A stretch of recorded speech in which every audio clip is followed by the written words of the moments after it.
Vous suivez le bulletin d'information de la télévision rwandaise qui couvrira principalement le ministère de l'administration locale qui rassure que les rescapés du génocide perpétré contre les Tutsis au Rwanda en 1994 qui n'ont pas encore reçu de titre foncier définitif des maisons qui leur ont été offertes, que les préliminaires dont la signature des accords sur la gestion de ces maisons sont en cours et qu'ils les auront bientôt. Au sommaire également, après que le rapport du département de la santé des Nations Unies a placé le Rwanda à la 9e place pour avoir l'espérance de vie la plus élevée en Afrique, des personnes d'horizons différents et des experts en développement économique et en bien-être disent que ce sont les fruits de la bonne gouvernance du pays.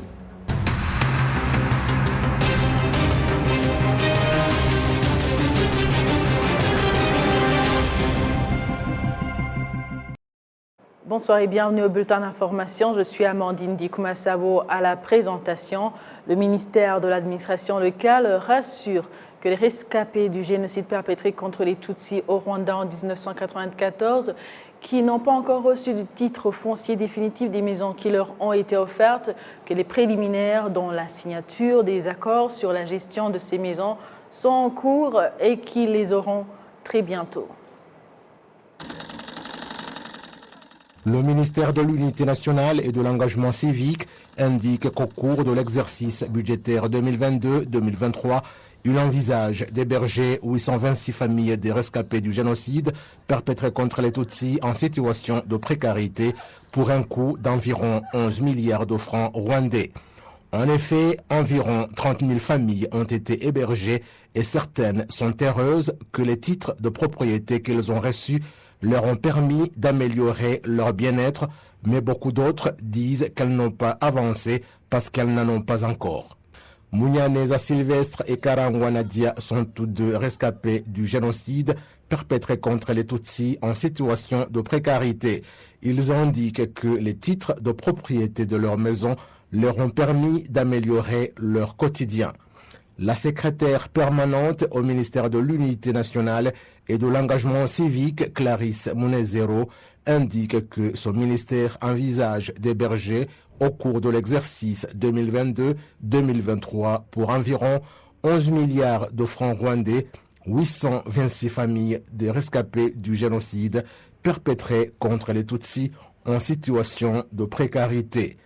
L'une des résolutions de la retraite des dirigeants du pays en 2011 a été que des titres de propriété soient remis aux personnes vulnérables qui ont bénéficié de la part du gouvernement des maisons pour qu'elles puissent améliorer leur quotidien et qu'elles puissent bien entretenir ces maisons.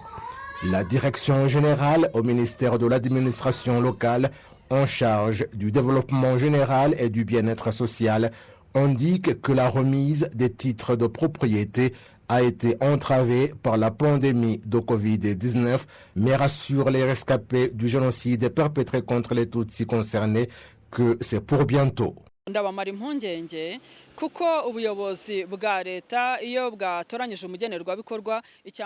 vous assure que lorsque l'administration de l'État a sélectionné un bénéficiaire, la confiance qu'il doit d'abord placer dans le gouvernement, c'est cette sélection et la mise en exécution et qu'on obtienne la maison. Ce que je vous ai dit aujourd'hui, c'est qu'il y a des accords qui concernent les deux parties. Le gouvernement n'enfreint pas les accords parce qu'il vous remet la maison et personne ne vous fait sortir et personne ne vous dérange, mais ce qu'il faut faire aujourd'hui, c'est faire le suivi pour savoir pourquoi ceux qui n'en ont pas aujourd'hui, combien sont-ils pour éviter de généraliser. Comme je vous l'ai dit, ce qui se fait maintenant au niveau du district depuis que le Covid est atténué, nous sommes en train de visiter ces maisons à divers échelons pour non seulement voir ceux qui n'ont pas encore ces titres de propriété, mais aussi ceux qui les ont reçus parce que cela a été possible grâce aux moyens du gouvernement. Pour que dans l'avenir, on ne se retrouve pas dans le nombre des personnes sans abri, nous vous exhortons à mieux entretenir ces maisons. Nous vous invitons à ne pas les hypothéquer parce que si les accords passés avec la banque ne sont pas respectés, la banque peut vendre la maison et cela redevient un problème pour le gouvernement. Je vous assure que l'activité de distribution des titres de propriété va se poursuivre parce que maintenant les activités sont reprises et tout va bien se dérouler.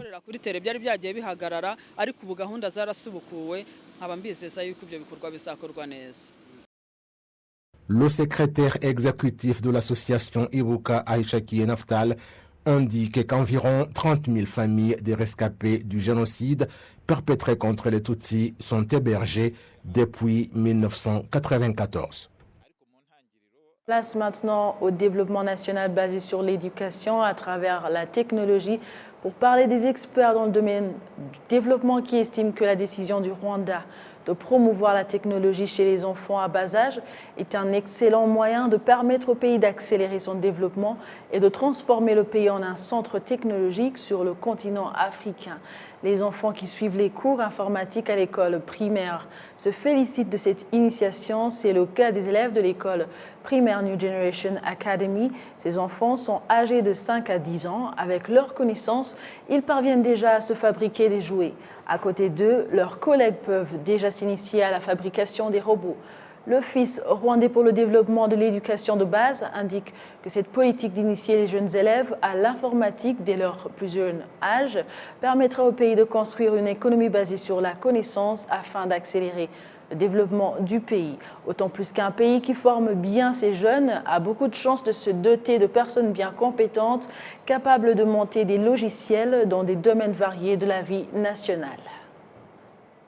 Le rôle d'éduquer nos enfants dans les années de base, commençant par le primaire, en apprenant comment développer le logiciel, c'est juste pour les préparer pour qu'ils puissent choisir leur carrière en considérant les opportunités qu'on a dans le développement des logiciels, là où beaucoup de compagnies partout le monde on a besoin de logiciels pour performer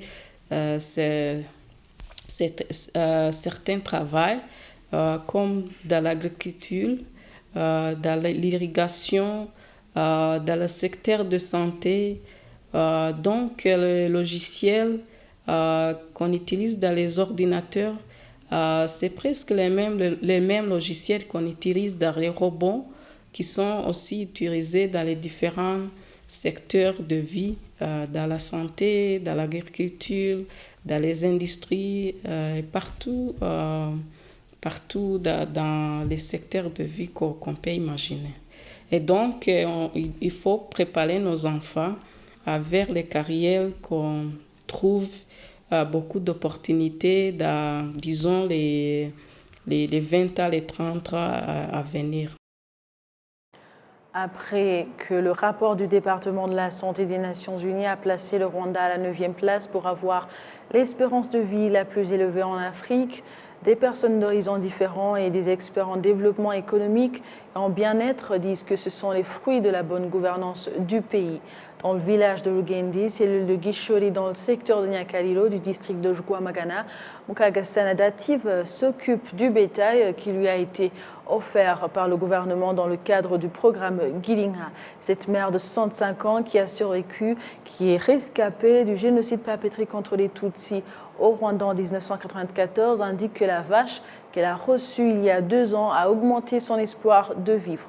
L'espérance de vie moyenne des Rwandais a atteint 109 ans, comparé à 67 ans pour un Rwandais de l'année dernière, en 2021.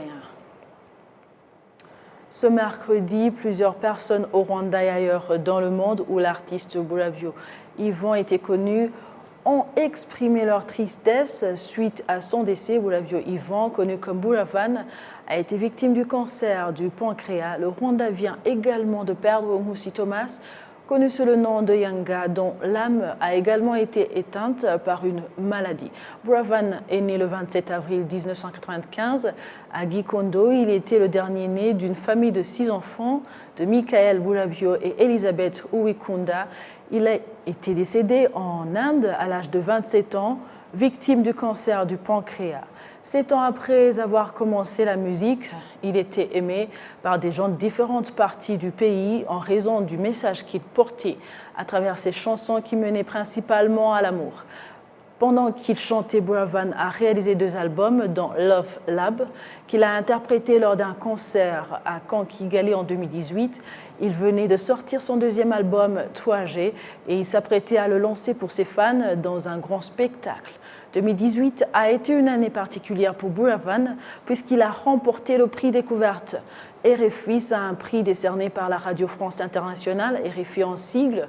Il a collaboré avec tant d'artistes rwandais et d'artistes étrangers également.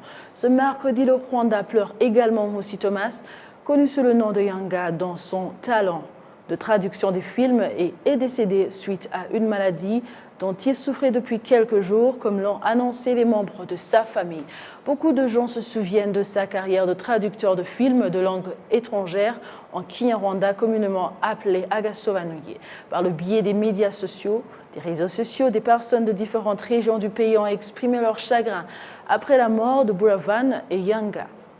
Sur sa page Twitter, la ministre de la Jeunesse et de la Culture, honorable Rosemary Mbabazi, s'est exprimée, je cite, « Quel chagrin, Burabio Yvan, Buravan et Nkusi Thomas, Yanga, vous étiez jeunes et nous avions encore besoin de vous.